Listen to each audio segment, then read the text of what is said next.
Welcome to the Legends Behind the Craft podcast, where we feature top leaders in the wine and craft beverage industry with your host, Drew Hendricks. Now, let's get started with the show.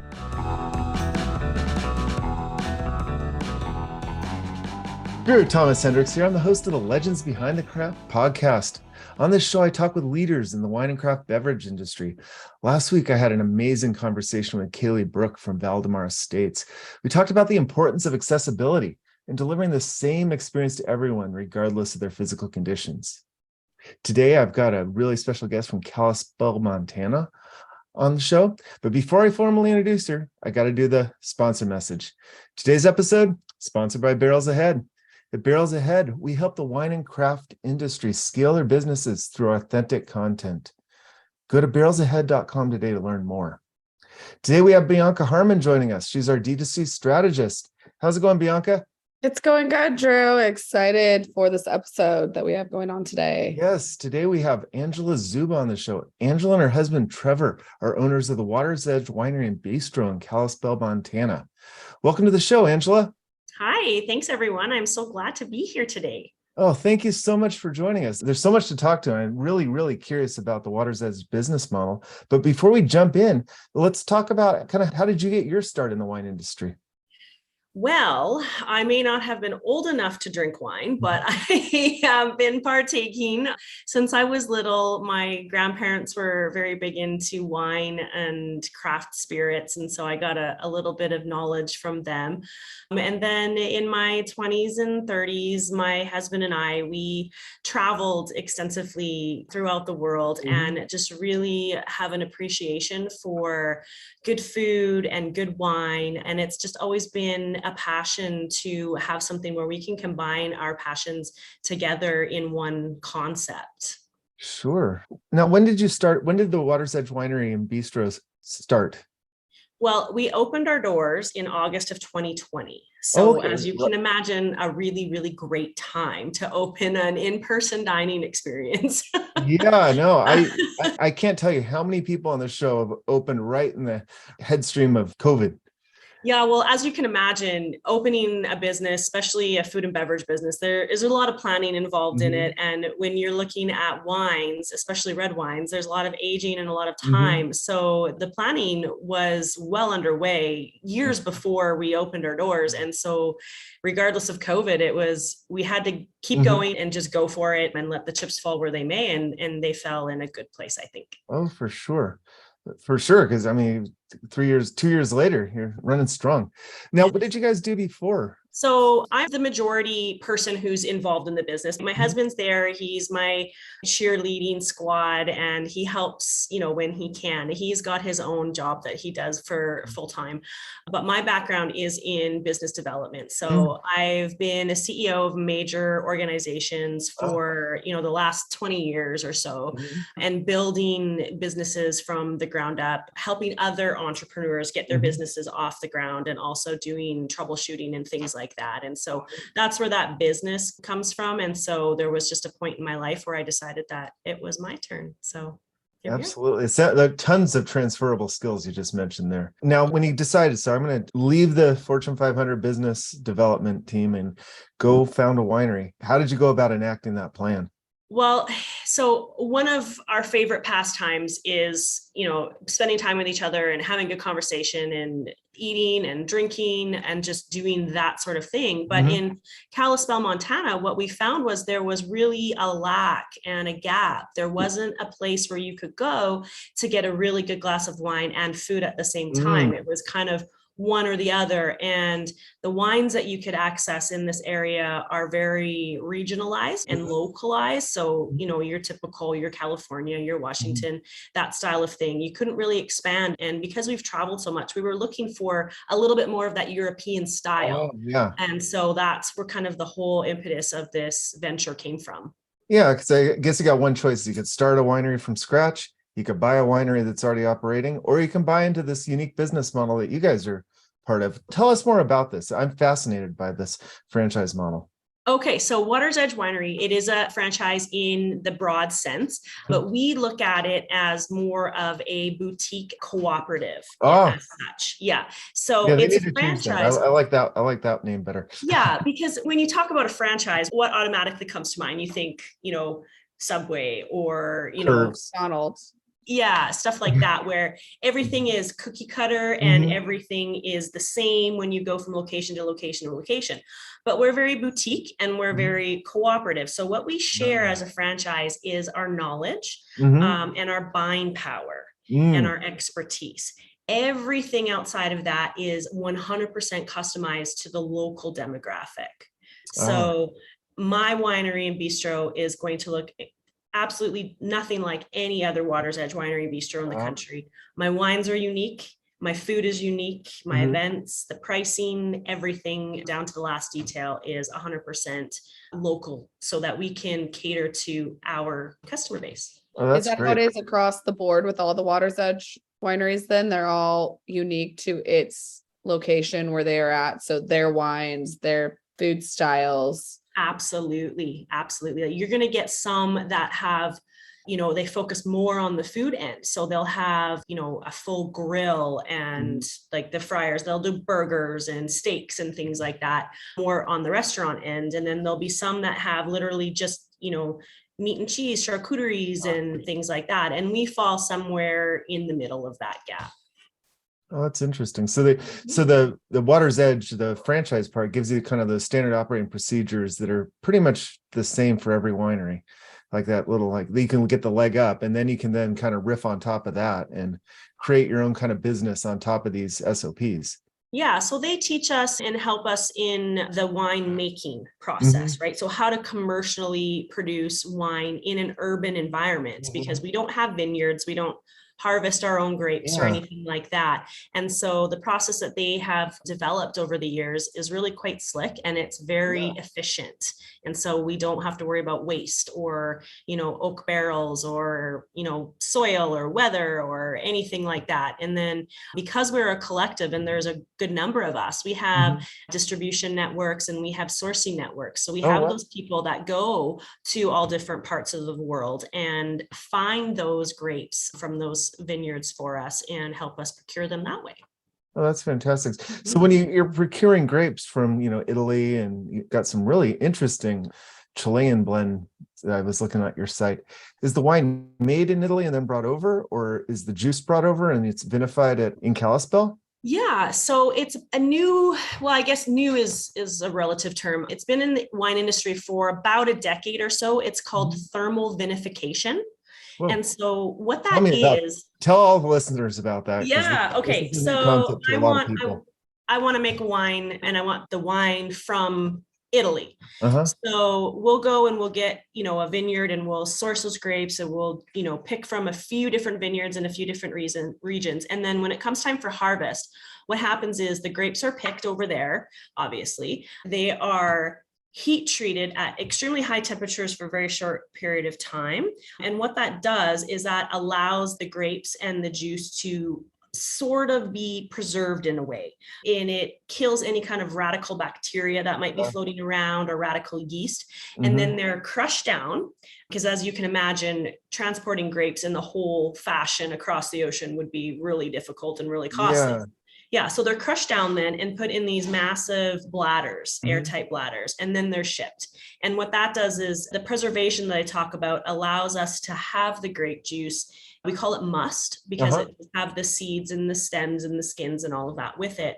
And it allows it to last a lot longer. So by the time it reaches us, that process has allowed it to mellow out and the tannins have smoothed out a little bit. And then we make the wine from there. So it's just a really concentrated, sugary grape juice in a bladder. And then we ferment it, we age it, we finish it, we put any kind of flavor additives that we want to add in there. And so essentially, other than harvesting the grapes, we make it 100% in-house. Oh, yeah. And then are you in charge of some of these unique blends we see on the site? Yeah. So if you're looking on my website specifically, yes, that's the only set. Yeah, everything that is on that website we have created. So we do a lot of experimentation, and our most popular blend, I think, is probably the one you're referring to. It's our Ruby Crown Kinglet.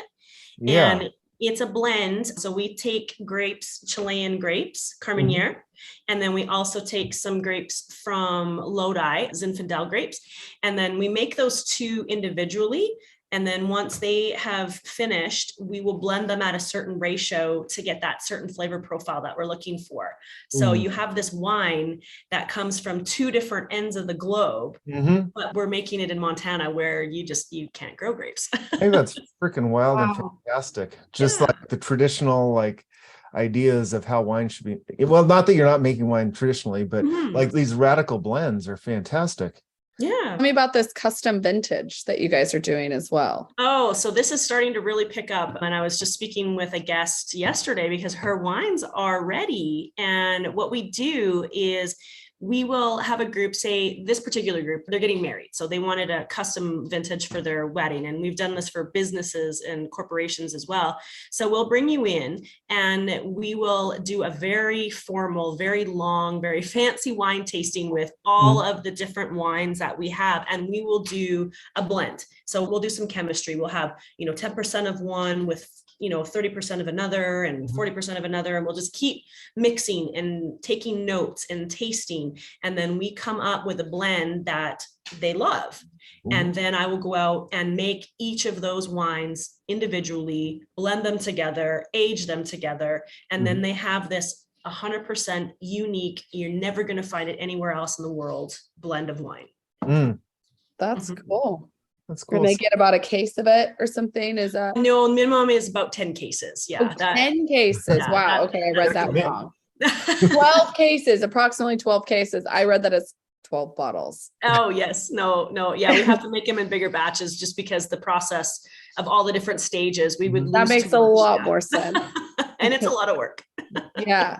So with the custom, so you've got some of these blends and you've come up with them. In 2-3 years, it's hard to have like a house style, but what would you describe your house style with all your vision and what you're trying to do to make these wines? How would you describe your wines in general? I think it's just global infusion with a local flair. So we're just trying at this point, because we are still so new and we have such a vast repertoire of wines, we're trying to see what the consumer is going to gravitate toward.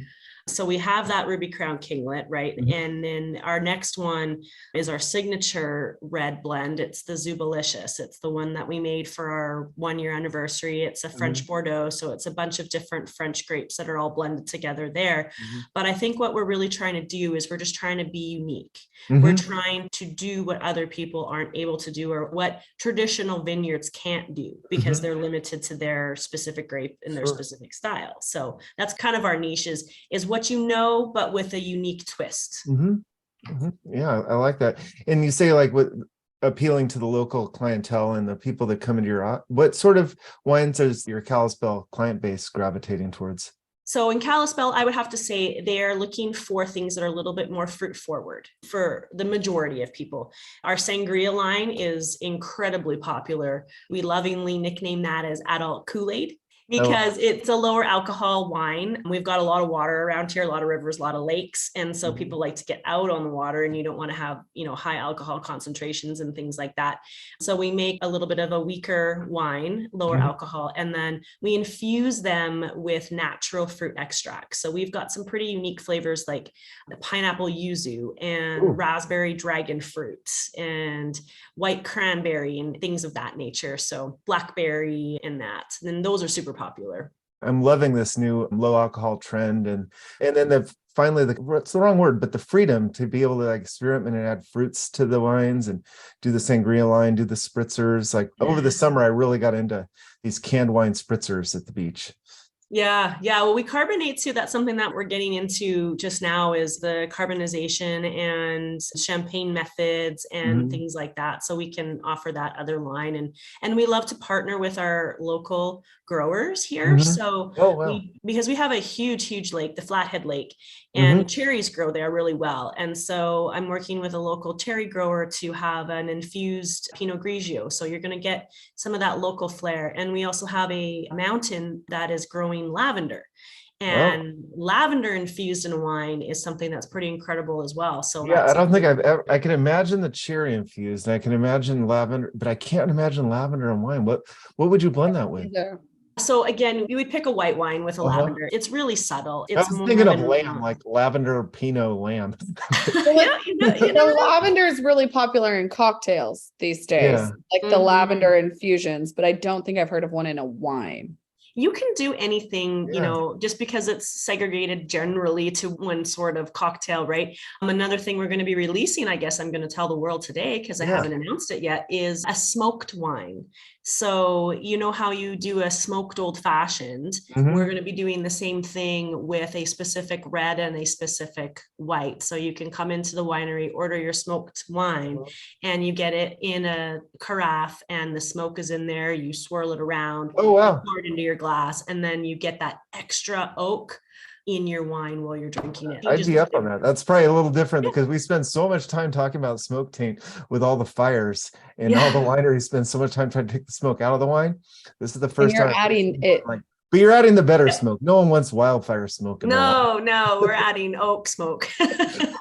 That's cool. Yeah. So is your clientele mostly people from around the area, or do you have a lot of tourism that comes through? Well, we are really tourist focused here. We do have our local base, but in the peak season, so summer and winter, it's very high in tourism because we are about 3 minutes outside of Glacier National Park. Oh, wow. Yeah. So I guess I know where I need to go then next time I go to Glacier National Park. Absolutely. Wow, what a prime location. Kalispell's a great town. We passed through there about 3-4 years ago on our trip through Glacier. Okay. Yeah. So we're right in there, right in with the hub. Oh, that's fantastic. So this winemaking just fascinates me. Did you take classes, or how did they ramp you up to be able to start making the wine? Or do you have a consultant come in that helps you? Well, so it was all done in-house with we call them corporate or headquarters or whatever you want to call them, but the people who instigated the Waters Edge Winery concept. We do a lot of virtual training. It was probably almost a year's worth of virtual training. And then we would actually go out to California where they're located and do a whole week's worth of hands-on. And then they had their wine master come out to our location and help us with the equipment that's specific to our production so that, we have the skills we need. And then there's constant ongoing. We are in such communication because we're small. The communication is great. I can pick up the phone and call them anytime I have a question and go. Yeah, I'd imagine it's like having like enology support on demand. Yeah.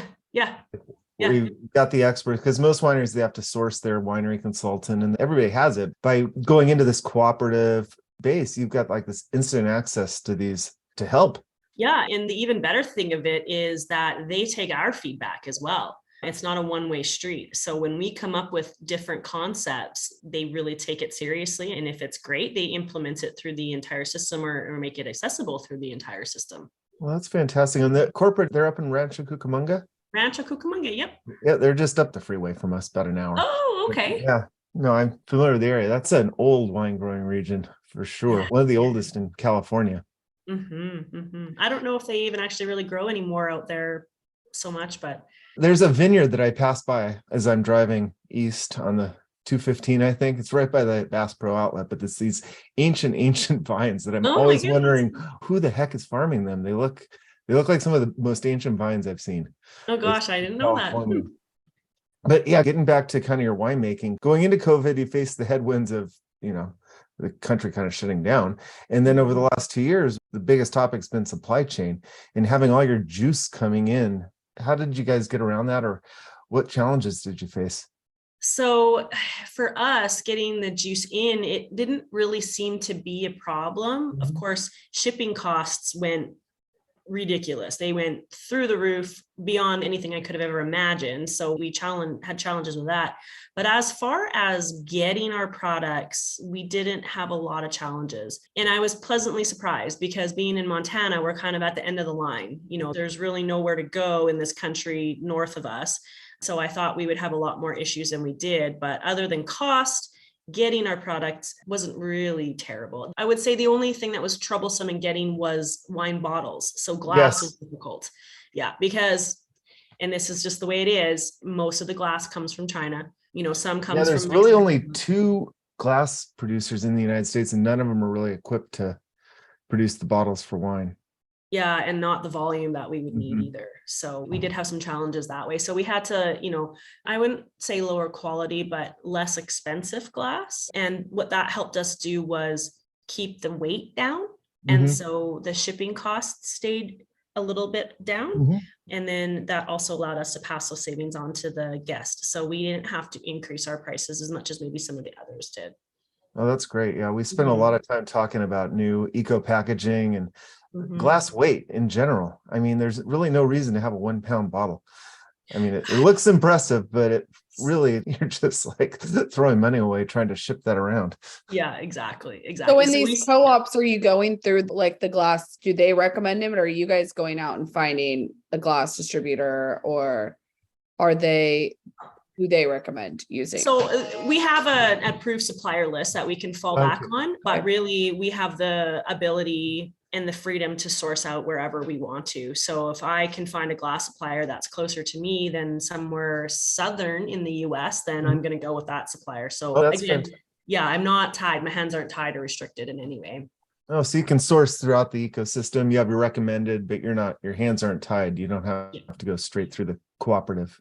What about Exactly. for your marketing? Do you have to go through certain avenues with marketing for your winery, or do you get to choose how you do all of that as well? No, I have 100% freedom as long as I stick to, any branding standards that we have. But even if you look at my logo versus other logos in the system, or even the corporate logo, mine is Yeah, I different. kind of did that. That's why I kind of asked. Yeah, so ours is a mountain peak specific to Glacier National Park. Wow. And then our wines are named after birds that are local to the state of Montana. And so that's why we have birds and mountains in our logo.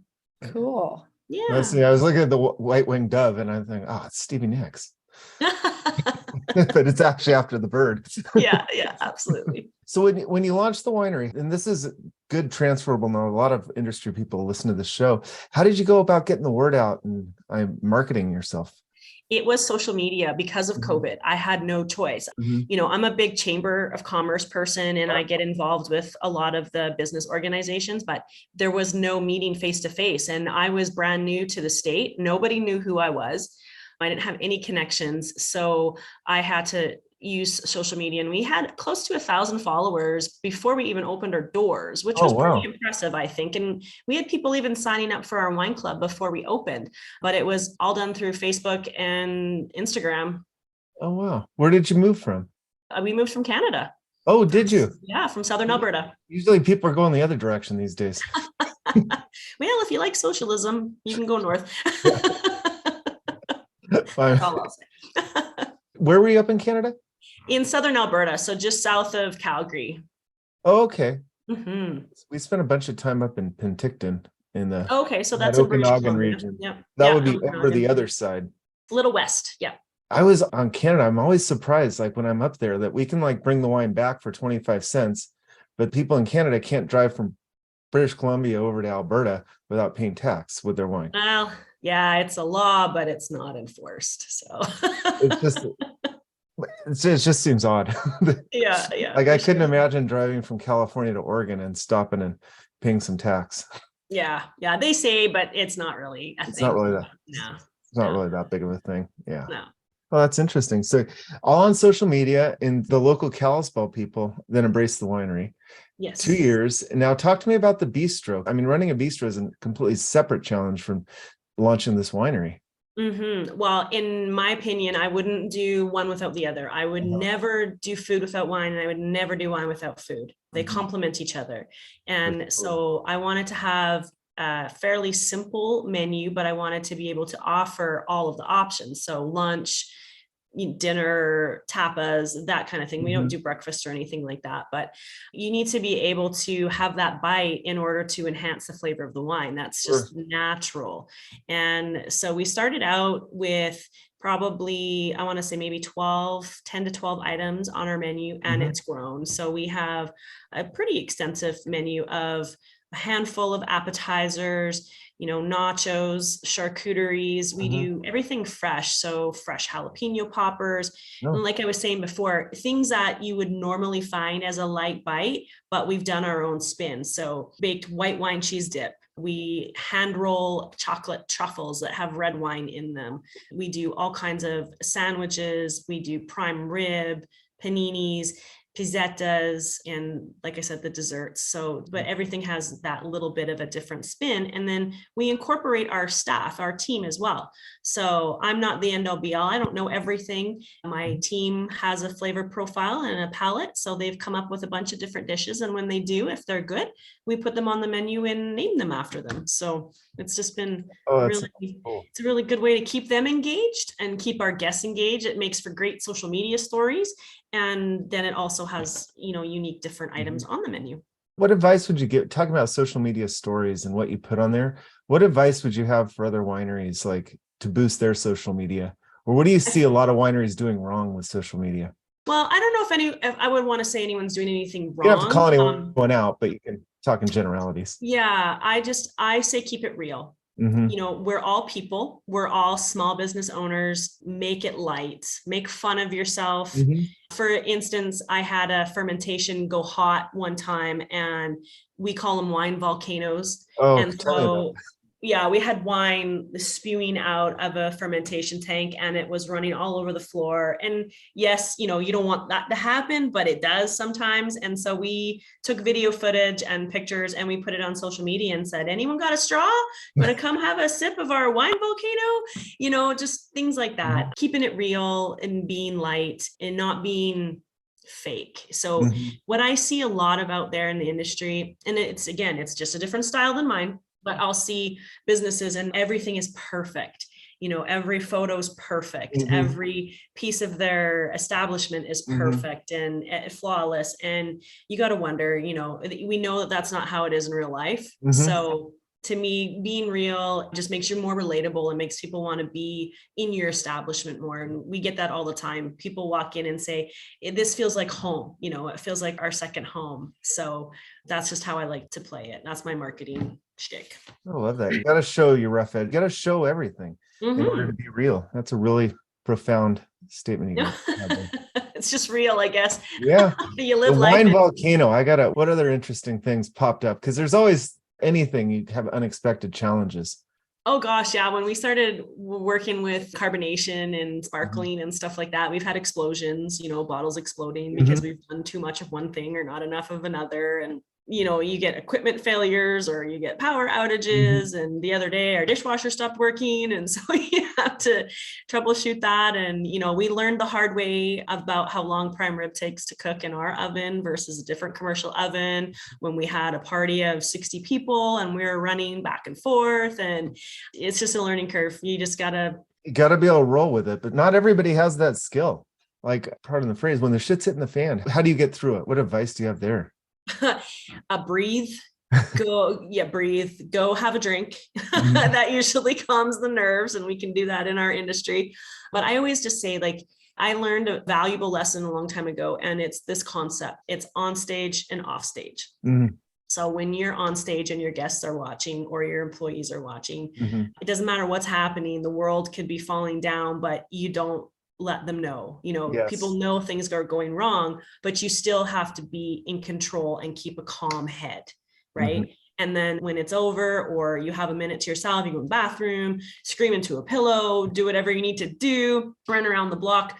But you just got to understand that whatever's happening at that moment isn't the end of the world. You'll get through it, you'll get over it. And it sounds easier than it is when it's actually happening to you, but you will get through, and just don't lose your cool. I've known some owners of different businesses who have lost their bananas on their employees in front of guests or, things like that. And it just gives you a bad vibe, and people don't want to go in there and see that. So that's my piece of advice. Just keep it cool. That's one of the hardest leadership things to learn. Bianca can tell you about that.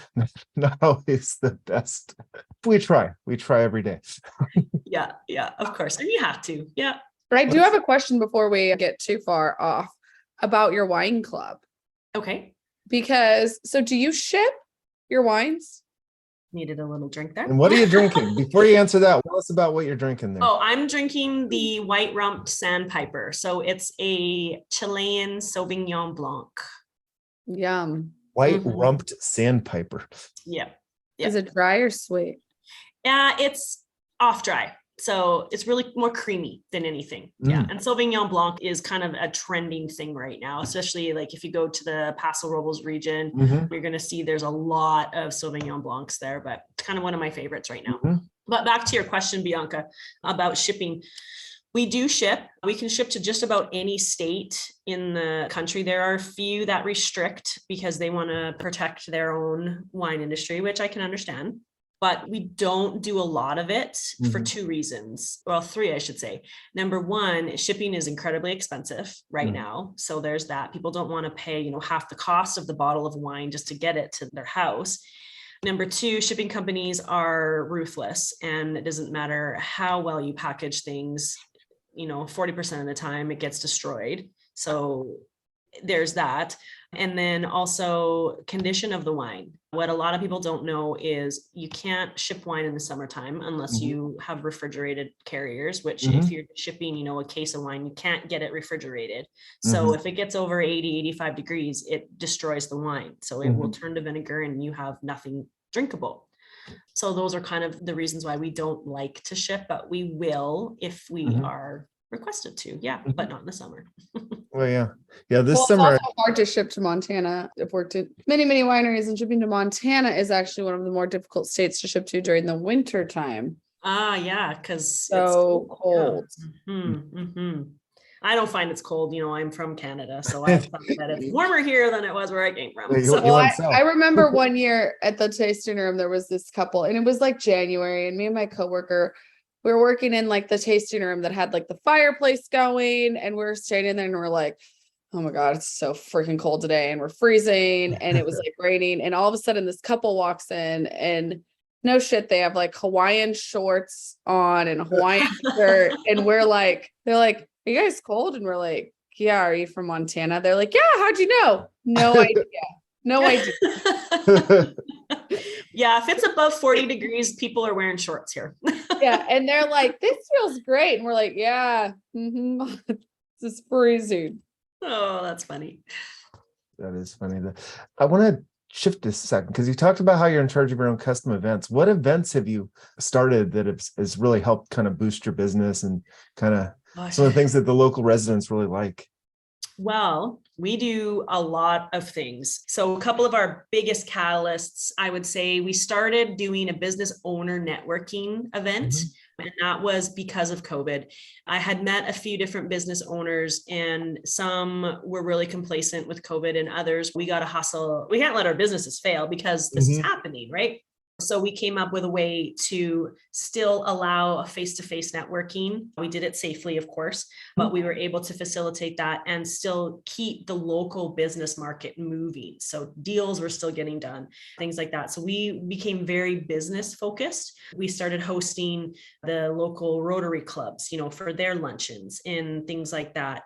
But then we also knew that we need to be different. We can't just do the same old thing and just, have some guy sitting in the corner strumming a guitar on Friday nights. We had to think outside the box. So one of the biggest things that we do is we partnered with another local gal who does this all on her own. And we do real live clue games. Oh, tell me about that. Yeah. And so we just finished our second year for October. On every Saturday night, we do Death by Wine. And what it is you buy a ticket for it, and it's a themed event. And then the host, she'll tell you who your character is. She'll give you some details about your character. Yes, I did one of these. It's so much fun. Yeah. But when you get a group of 40 or 50 strangers who don't know each other, and they all have different characters, and they all go over the top with their costumes, and they're acting, and they get so involved. And then you have to, try to not be the victim. And then you got to figure out who the killer is. And then there's all different kinds of little challenges and games amongst the game. And that's really elevated our profile and, put us forward as one of the fun places to go to, because we're going to do things that are out of the box. And in addition to not just bringing in revenue, because obviously we're in business, that's what it's about. We want to make money, but we also are very philanthropic philanthropic, and corporate social responsibility is very huge in my mind. So we give back as well. And one of the things we started doing in September was bingo for a cause. So we have bingo every night, but instead of charging people for bingo tickets, we take a donation instead. And that entire month, we collect all that money and then we give it to that charity. So we've raised thousands of dollars already for things like the elementary snack programs. And this month, we're going to be supporting the Veterans Association, the Veterans Pantry. And last month, we did the Shriners Hospital. And so there's just a lot of different ways that we try to outreach to the local community. So not only are we helping, but we're bringing our awareness up and bringing more people in to experience Waters Edge Winery. That is such a good recipe for success. I remember talking to Michael Houlihan, who is the founder of Barefoot Wines. I don't know if you've ever read his book, but it's a fantastic book to read, just by the hustle that it took for him to build the winery up into the 3-tier system. But really, it was the worthy cause marketing was that he talks about as the key to success. Yeah, it's important. Making money is important, but if you don't give back to the people that support you, they're not going to see you in the same light. And so that's incredibly important for us. Absolutely. As we're kind of getting towards the end of the show, I got to ask you for some advice to other people who are maybe wanting to do a career shift or get into the wine business. What advice would you have for them? Hustle. Hustle. If I can put it in one word, it's hustle, right? You have to be on top of the game all the time. I get prospective, winery owners that are looking to jump into the system, and I give them all kinds of good feedback and good ideas and good, I love it, right? I wouldn't be doing this if I didn't love it and I wasn't happy with it, but I'm not shy to tell them that you're not going to get out of it unless you put into it. So you have to work hard. This is like having triplets, brand newborn triplets, right? For the first couple of years, it is your baby. You eat, sleep, breathe 24/7, this business, if you want it to succeed and be successful. Gone are the days where you can just put a shingle out and people will come in. You have to be relevant. And in order to do that, you have to constantly be thinking, 6 months out, a year out. So if you want to hustle, you're going to do well. And that's, I think, my advice in any business, not just the wine business, but any business. Oh, for sure. Wineries aren't a field of dreams. You can't just build it and people are going to come. Yeah, that's what they think. It's sexy, right? It's wine. It's you can build it and do nothing, but you're going to have to hire someone to actually do it. Right. Yeah. Right. Yeah. Be wealthy or hustle. Those are your options. Talking about your vision out. So what's your vision for Waters Edge?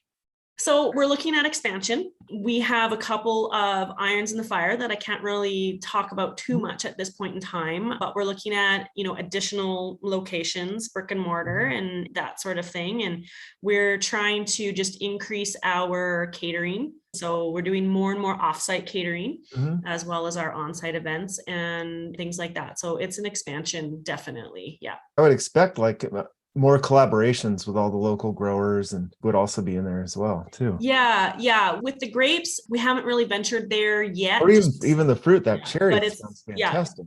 It's the fruit, the cherries, lavender, huckleberries. If you've ever heard, huckleberries are huge in Montana. I went to school up at Gonzaga. Huckleberries were a big thing. Yeah. And so how valuable they are and how hard they are to get. So we're definitely exploring those avenues as well. And you stick huckleberry in anything and it sells. Yeah. For sure. No, that's the thing. No, I love this wine fruit collaboration, or with all the wineries I see that are going into that foray, because they can add so much to the wine. Oh yeah, you can turn it into anything you want to turn it into with the right extract of a fruit flavor, for sure. Yeah, absolutely. Is there anything we haven't talked about that you'd like to bring up? Well, the only thing that we didn't touch on was cider. So I forgot. That's one of my favorites. Yeah, wine and cider are essentially the same manufacturing process. There's really nothing different to it. But with cider, what we've been experiencing is we can make it taste exactly like beer. Whoa. And the reason we would do something like that is because in the state of Montana, if you manufacture wine, you cannot sell any other kind of alcohol. Yeah. Right. Interesting. So that's common. Yeah, we can make wine and we can make cider, but I've been experimenting with hops and oak and things like that. And so we've been pretty successful in our cider lines that we've rolled out this last year, and attracting more of those beer drinkers into our establishment. Yeah, I love a good hop cider. So good. Yeah. Man, where can people find out more about you and Waters Edge Winery? So you can find more about us on our website, wewinerykalispell.com, on our Facebook page, Waters Edge Winery, same with Instagram. And then we are located on the corner of Highway 2 and Reserve in Kalispell, Montana, Glacier National Park. Awesome. If you're visiting there, you got to stop by. Well, Absolutely. Angela, thank you so much for joining us today. Thank you so much for having me. I love it. Thank you. Thank you. And you have a great day. You too. Thanks for listening to the Legends Behind the Craft podcast. We'll see you again next time, and be sure to click subscribe to get future episodes.